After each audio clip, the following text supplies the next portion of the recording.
Hai guys, Assalamualaikum guys. Jumpa lagi kita ini video saya yang kedua gitu kan. Saya ingin menceritakan lagi pengalaman-pengalaman saya berada di kampung Malaysia ni. Apa menurut saya yang tidak biasa yang saya rasa gitu kan. Saya akan cerita sama korang guys. Oh ya guys ya, jangan lupa komen dan subscribe video saya. Semoga video saya YouTube saya tambah maju gitu guys ya. Oke ya guys, mungkin saya tidak bercerita saja guys. Mungkin sekali-sekali saya akan memasak juga ciri khas orang Perak, orang kampung, tempat kampung saya tinggal ya kan guys ya. Saya akan cuba juga masak orang tradisional orang kampung sini gitu. Sedap guys, orang Perak makanan dia sedap-sedap dan simple saja gitu guys.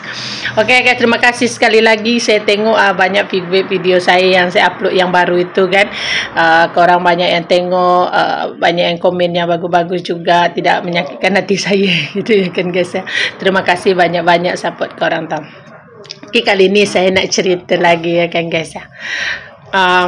Saya cerita kalau pertama saya sampai di kampung Malaysia ni kalau di KL, kalau di kota-kota ya biasalah gitu ya kan guys ya. Kita tidak kenal jiran sebelah atau kita tidak kenal tetangga sebelah gitu, dah biasa kalau di Kuala Lumpur gitu kan. Kalau di kota-kota besar lah seperti Jakarta apa gitu kan. Tapi ini kan di kampung kalau kita bayangan saja kampung kita kira di kota mana. Saya rasa kan kalau kita bayangan je kampung kan pasti masyarakatnya gimana gitu kan, kita pasti boleh bersembang, berborak atau menggosip atau gimana gitu ya kan guys ya. Tapi tidak di Malaysia guys, tidak di kampung saya tinggal ya guys ya. Contohnya saja ya guys ya, bukan saya tidak kenal sama orang kampung di Malaysia ni ya guys. Saya kenal gitu rumahnya di mana, ni rumahnya di mana, namanya siapa gitu kan. Tapi ya guys, kalau saya lihat ya sepanjang perjalanan saya di kampung ya, saya susah menengok rumah orang yang ada pintunya terbuka walaupun itu siang gitu guys ya. Semua pintu rumah orang tu tertutup walaupun ada orang di rumah. Kadang-kadang tingkap rumah pun ditutup padahal ada orang di dalam guys.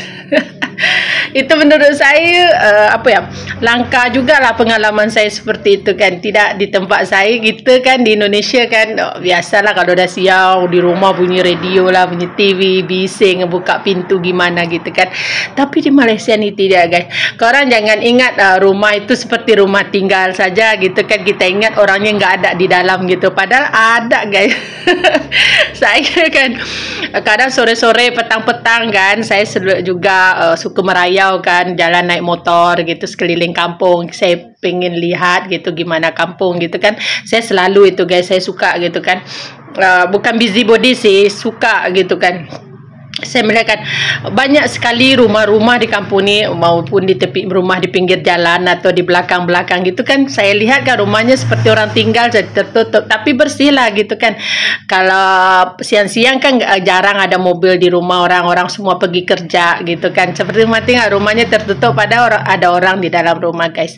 Tapi ya gimana ya dibilang seperti itu, mungkin kan suami kebanyakan bekerja gitu kan, tinggal istri saja di rumah. Kadang anak-anak pergi ke sekolah gitu kan. Lebih menjaga fitnah sih menurut saya gitu kan. Kita kan melihat orang Malaysia menyidai kain atau menjemur kain saja sopan guys. Dia akan tutup kepalanya, akan pakai tudung juga keluar rumah gitu kan.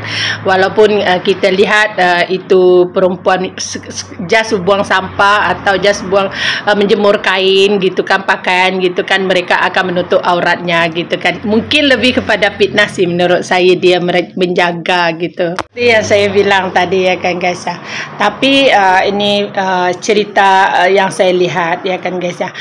Saya melihat ya sopan sekali orang Malaysia ni kan. Contoh ya kan, kadang-kadang siang kan mereka ni kebanyakan suami tidak ada di rumah bekerja gitu. Kalau perempuan juga banyakan bekerja, kadang-kadang di rumah tu banyak orang tua saja gitu kan ya guys ya. Tapi still aja pintunya tidak dibuka gitu, kecuali kita datang bertamu, ada hal kalau kita ada hajat nak minta apa gitu, serai, daun kunyit apa, kalau dipanggil baru menyaut di dalam tingkap saja ya guys. Habis itu kan guys ya. Tapi sebenarnya bagus sih seperti itu ya kan guys. Kenapa? Itu mengelakkan yang saya bilang tadi seperti fitnah kan. Kadang-kadang dia di rumah sendirian kata. Saya melihat ya pergi ke warung depan saja, ke kedai depan saja, orang Malaysia ni akan menjaga adabnya, akan menjaga cara berpakaiannya guys, seperti dia akan tutup juga auratnya walaupun itu sekadar buang sampah saya bilang tadi ya kan guys ya. Itu menurut saya pelajaran juga sih menurut saya. Kenapa saya bilang seperti itu ya? Ini pengalaman saya pertama saya kahwin dengan Pak Menteri gitu kan. Waktu saya duduk di Kuala Lumpur ya.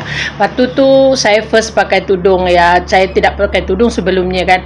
Saya pakai tudung ya, menurut saya kalau saya keluar sama Pak Menteri kan, saya pakailah tudung gitu kan. Kalau saya keluar sama suami saya pakai tudung, pakai selayaknya orang Muslim gitu kan.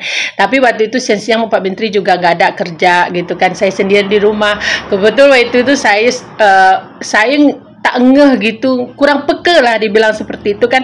Saya duduk di tingkat 2 gitu, saya turun ya, habis mandi saya turun tidak menggunakan tudung gitu kan. Saya keluar beli sarapan, saya keluar beli makan gitu kan, perluan masak, habis itu saya keluar buang sampah, enggak ada gitu. Saya berpakaian biasa saja gitu, tidak tudung, saya berpakai rok pendek juga gitu kan. Tapi menurut saya sebelum tu saya di Indonesia, saya biasa di kampung saya seperti itu, jadi saya terbawa gitu kan. Habis kebetulan ya kan, tengah hari pagi itu kebetulan Pak Menteri balik lagi ke rumah. Dia tengok saya berada di luar buang sampah dengan berpakaian seperti itu. Pak Menteri seperti nak marah di depan orang ya kan. Dia sudah mau je angkat tanganmu tampar saya di depan orang itu ya guys. Ya, saya pun heran juga kenapa muka dia berubah melihat saya. Kenapa saya ini hantu gitu kan. Habis itu saya sampai ke atas dalam rumah kan, dia bilang gitu kan, orang Malaysia tidak boleh seperti ini, tidak boleh ini, tidak boleh, kena jaga adab gitu. Imam kita memang tetap dijaga di hati kita gitu kan. Kita harus menjaga semacam-macam Pak Menteri cakap sama saya gitu kan, harus menjaga jiran sebelah atau gimana gitu. Kadang-kadang dia ada suami atau anak lelaki gitu kan, kita keluar seperti itu dia akan menimbulkan fitnah, kata Pak Menteri seperti itu mas. Semenjak itu kan saya tidak paham juga, saya marah dia bilang seperti itu guys. Tapi lama-lama saya melihat kan, saya dah lama tinggal, saya perhatikan jiran-jiran saya orang Malaysia, umumnya orang Islam kan. Saya perhatikan kenapa orang Pak Menteri cakap seperti itu. Saya ingin tip juga jiran-jiran saya yang beragama Islam, yang Melayu gitu kan. Oh iya betul juga Pak Menteri kata seperti itu gitu kan. Jadi saya terbawa lah pindah ke kampung Perak, kampung Pak Menteri kan orang Perak kan. Jadi seperti itu yang saya lihat kenyataannya guys.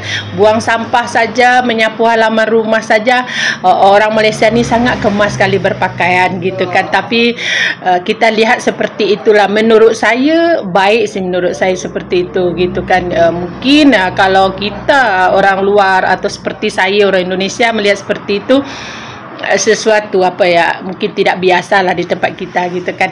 Kalau di Malaysia lagi ya, di Malaysia ni kan kalau kita sore-sore gitu kan, petang-petang gitu, kita akan melihat anak-anak dara orang Malaysia ni berpakaian cantik, kemah, menutup aurat gitu di kampung ni kan, sama maknya gitu kan atau teman-temannya gitu naik motor petang-petang gitu kan, berpakaian sangat kemas sekali guys. Jarang kita melihat mereka ni berkumpul lah di mana-mana gitu kan, ramai-ramai tanpa tidak sopan gitu. Kita susah sangat melihat di Malaysia ni guys. Anak dara orang sore-sore ke ada masa gitu ke lapangan berkumpul tidak sopan, tidak pakai aurat, tidak tutup aurat gitu kan, atau lepak-lepak dengan suaranya gurau senda berlebihan gitu. Sangat jarang saya melihat di Malaysia ni, di kampung saya tinggal ya guys ya. Jadi ya, yang saya banyak belajar di sini ya itulah guys, menghormati sih, lebih menghormati orang lain gitu kan. Kalau mengelak fitnah katanya seperti itu gitu guys. Dan juga ya cara orang Malaysia gitu kan, keseharian mereka gitu kan, kita sangat jarang sekali melihat mak-mak atau ibu-ibu gitu kan di luar pagar rumah menyembang atau menggosip atau bercakap gitu kan, berkumpul gitu sore-sore atau tengah hari gitu kan, habis-habis masak gitu. Sangat susah sekali melihat gitu, boleh dikatakan tidak pernah. Paling kalau dia mau bersembang pun dia sama dia saja dalam rumah saja, atau dia duduk di luar pagar rumahnya, dia anak beranak saja yang ngobrol atau bersembang. Kita jarang sekali melihat orang sana orang sini datang menyembang, gelak, ketawa, borak-borak, berkaraoke ke, nyanyi, buka radio kuat-kuat ke. itu tidak saya temui di Malaysia nih guys. Dan juga dan juga kan biasalah kehidupan di kampung tak ada hiburan kan. Kalau diikutkan kan boleh aja buka radio kuat-kuat, speaker kuat-kuat gitu kan, berkaraoke gimana gitu kan. Siapa yang mau marah gitu kan, kecuali lah orang azan. Tapi orang Malaysia tidak seperti itu guys. Dia menjaga sekali adab-adabnya menurut saya. Orang kampung-kampung ni walaupun dia dah tua atau mak-mak gitu kan, tapi bukan berarti kita tidak boleh bertandang ke rumahnya guys. Saya juga suka bertandang ke rumah orang Malaysia ni juga. Tapi kalau saya ada minta sesuatu gitu kan, minta mau masak, saya tak ada serai atau daun-daun apa gitu, saya mau minta, saya akan bertandang dulu, cakap Assalamualaikum dulu, baru saya minta gitu kan guys ya. Mereka akan keluar guys, bukan berarti mereka ni sombong gitu ya guys ya. Banyak belajar gitu ya guys dari orang kampung Malaysia ni gitu kan. Kalau saya nak tahu sesuatu lebih banyak gitu kan, saya datang ke surau lah. Kalau malam Jumaat dah mesti suraunya penuh kan, orang baca Yasin. Apalagi bulan puasa gitu kan, semua orang akan keluar, perempuan-perempuan suka makan di surau seperti saya gitu kan. Saya kan selalu datang ke surau kalau bulan puasa, makan, solat tarawih gitu kan. Di situlah baru banyak kita bercakap dengan perempuan-perempuan yang lain tinggal di kampung ni. Di situ tanya kalau lupa tanya nama atau gimana gitu. Di situlah saya banyak berkomunikasi dengan orang kampung-kampung ni guys. Kalau saya ada di surau gitu kan. Kalau keseharian saya tidak jarang bercakap dengan orang jiran-jiran saya pun saya jarang bercakap guys. Gimana, orang semua busy kan, semua orang ada dalam rumah gitu ya kan. Bukan sombong sih, memang seperti itu keadaannya guys. Jadi kalau bulan puasa saya tunggu-tunggu tu guys, kalau kat surau gitu kan. Saya makan di surau bawa anak saya yang dua kecil-kecil itu kan, saya akan tujuan saya makan di surau itu saya boleh kenal sama orang lain gitu kan, perempuan-perempuan lain, mak-mak yang lain gitu kan guys. Saya akan kenal, saya akan sembang, mereka akan bertanya dengan saya pun akan tanya balik, bertanya pasal resepi makanan, cara masak-masak macam-macam gitu kan. Saya suka tanya itu. Tapi mereka juga suka bertanya tentang saya, kehidupan saya di Indonesia gitu. Mereka juga suka bertanya, saya terangkan dengan baik. Dan juga di situ saja saya boleh bersembang guys. Dah habis bulan puasa, ya di mana saya jumpa paling kalau lalu pun cuma babai saja, hai-hai saja guys. Tidak ada ngobrol secara langsung gitu guys. Begitulah kehidupan saya di sini guys. Jarang saya ketemu sama orang-orang ni, ketemu cuma nampak dari jauh saja. Kecuali jumpa pesta perkahwinan, itu pun enggak ngobrol juga guys, cuma hai-hai saja gitu kan.